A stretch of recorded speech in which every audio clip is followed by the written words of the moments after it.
Team India के wicketkeeper batsman Ishan Kishan लगातार सुर्खियों में हैं। दरअसल वो अपने खेल से नहीं बल्कि टीम से बाहर होने पर चर्चा का विषय बने हुए हैं। दोस्तों, ईशान का बाहर होना और तमाम जो बातें इस वक्त चल रही हैं सोशल मीडिया पर भी, कहा जाए तो टीम इंडिया में फिर से गुटबाजी की तरफ इशारा कर रही है। कभी रोहित विराट को लेकर कहा गया था कि टीम इंडिया में खेमेबाजी चल रही है, फिर यह मामला सुलझा और वनडे वर्ल्ड कप में टीम इंडिया का शानदार प्रदर्शन देखने को मिला। अब फिर से गुटबाजी की खबरें तेज हो गई हैं। कहा जाए तो इस बार ऐसा लग रहा है कि टीम इंडिया 3 ग्रुप्स में बटी हुई है। एक खेमा रोहित शर्मा का है तो दूसरा खेमा हार्दिक पांड्या का, वहीं तीसरा गुट कोच द्रविड़ और केएल राहुल का है। जी हां, आप बिल्कुल सही सुन रहे हैं। अगर डिटेल में देखा जाए तो यह बात काफी हद तक सही लग रही है। ऐसा हम क्यों कह रहे हैं ये मैं आपको आगे बताने वाला हूं, बहुत जल्द पता चल जाएगा आपको। लेकिन सबसे पहले बात कर लेते हैं रोहित शर्मा के ग्रुप की, जो इस गुट में वो खिलाड़ी शामिल हैं जो रोहित को सपोर्ट कर रहे हैं। जाहिर है आईपीएल 2024 से पहले खूब शोर शराबा हुआ, रोहित को मुंबई इंडियंस की कप्तानी से हटा दिया गया। अचानक ये खबर आती है कि हार्दिक पांड्या अब मुंबई की टीम को लीड करते नजर आएंगे।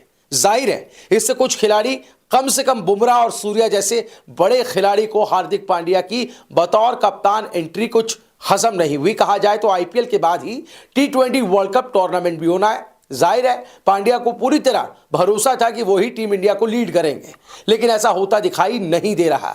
वो इसलिए कि रोहित और विराट दोनों ही दिग्गज खिलाड़ियों ने T20 इंटरनेशनल में एंट्री कर ली है, लेकिन अब पांड्या मुंबई के कप्तान हो गए हैं। जाहिर है क्लैश यहीं से चालू हो गया। अब बात कर लेते हैं हार्दिक पांड्या गुट की, तो साफ नजर आ रहा है कि इस गुट में हमारे किशन बाबू शामिल हैं। हमारे बिहारी बाबू तो हार्दिक के इतने बड़े मुरीद हो गए हैं कि भले ही टेस्ट सीरीज से वो बाहर बैठ जाएं, लेकिन पांड्या साहब जो आईपीएल में उनके कप्तान भी होंगे, उनके साथ वो प्रैक्टिस करते नजर आए हैं। रणजी खेलने से उन्होंने परहेज किया हुआ है। हार्दिक पांड्या ने भी सीनियर खिलाड़ी होने का अपना बड़ा फर्ज अदा किया। उन्होंने तो किशन से कह डाला, कोई बात नहीं, क्या जरूरत है रणजी और टेस्ट मैच खेलने की, आओ हम आईपीएल के लिए प्रैक्टिस में जुट जाएं। क्या हुआ जो तुम टेस्ट सीरीज नहीं खेल रहे? आईपीएल में तो मैं ही तुम्हारा कप्तान हूं, कोई दिक्कत नहीं है। अब जरा तीसरे गुट की बात कर लेते हैं दोस्तों, और ये गुट राहुल द्रविड़ और केएल राहुल का। राहुल द्रविड़ जो है उनकी बात हम जो कर रहे हैं, कोच राहुल द्रविड़ और केएल राहुल की बात यहां हो रही है, क्योंकि इसलिए हम ये बात कह रहे हैं, ईशान किशन जब टीम इंडिया में शामिल थे तब उन्हें जो भी मौके मिले बखूबी उसे भुनाया।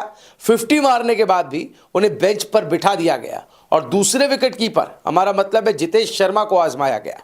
यही नहीं, अगर उन्होंने शानदार परफॉर्मेंस किया है तो फिर वो ही क्यों बाहर बैठे हैं? जवाब इसी सवाल में है। अगर T20 इंटरनेशनल मुकाबले में केएल राहुल को फिट करना है तो किशन बाबू की बलि तो देनी ही पड़ेगी। क्या हुआ, वो लगातार ही अच्छा खेल रहे हैं। आखिर कोच तो केएल को ही तरजीह दे रहे हैं, उनकी प्रेफरेंस में वो शामिल है। ये भी तमन्ना है कि T20 वर्ल्ड कप में केएल ही दिखे, फिर तो ईशान का जाना एक तरह से पक्का है। दोस्तों, टीम इंडिया में ये तो 3 गुट हैं, जिसमें कहीं ना कहीं इसके सेंटर पर ईशान किशन ही दिखाई दे रहे हैं। लेकिन अगर ये खबर सही है कि आखिर किस खिलाड़ी से ईशान को दिक्कत है, तो शायद ये टीम इंडिया के लिए और खासकर ईशान के लिए अच्छी खबर नहीं। जब इंग्लैंड के खिलाफ टेस्ट सीरीज के लिए टीम इंडिया का सिलेक्शन हुआ तो वहां भी ईशान किशन को नहीं चुना गया, और वहीं से उन्हें लेकर सवाल इतना गहरा हो गया है, इतना बड़ा हो गया है कि वो एक तरह से रहस्य बन गया है। लेकिन रिपोर्ट्स के मुताबिक अब जो खबर सामने आ रही है, अगर वो ही उनके बाहर टीम इंडिया से रहने की वजह है तो फिर से उनकी वापसी तो मुश्किल है। अब सवाल है कि उनकी टीम से बाहर होने को लेकर ऐसी कौन सी खबर सामने आ रही, तो उसका जवाब टीम में उनकी असुरक्षा की भावना से जुड़ा लगता है। दरअसल ऐसी रिपोर्ट है कि ईशान किशन T20 में टीम मैनेजमेंट की तरफ से जितेश शर्मा को बैक किए जाने को लेकर नाखुश थे, और जितेश शर्मा भी ईशान किशन की तरह विकेटकीपर बल्लेबाज हैं। वो भी मिडिल ऑर्डर में ही ईशान की तरह बैट करते हैं, और अभी हाल की कुछ T20 सीरीज में वो लगातार प्लेइंग 11 का हिस्सा भी रहे हैं।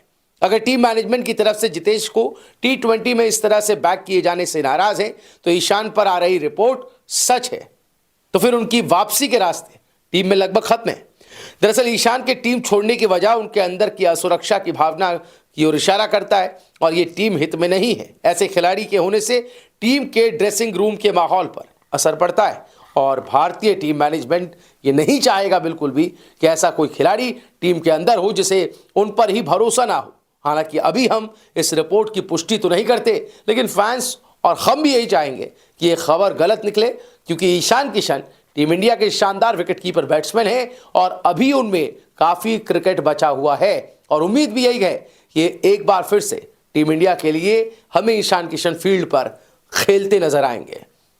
टीम इंडिया में जो गुटबाजी की खबरें हैं, खासतौर पर ईशान किशन जो उसके केंद्र में दिखाई दे रहे हैं, इस कंट्रोवर्सी पर, इस माहौल पर आपकी राय क्या है? और ईशान किशन क्या आपको लगता है वाकई में उनके लिए एक असुरक्षा की भावना टीम में पैदा हो गई है, इस वजह से वो फील्ड से हमें बाहर दिख रहे हैं? इस पर आप अपनी राय हमें कमेंट कर जरूर बताएं। देखते रहिए भारत पॉजिटिव।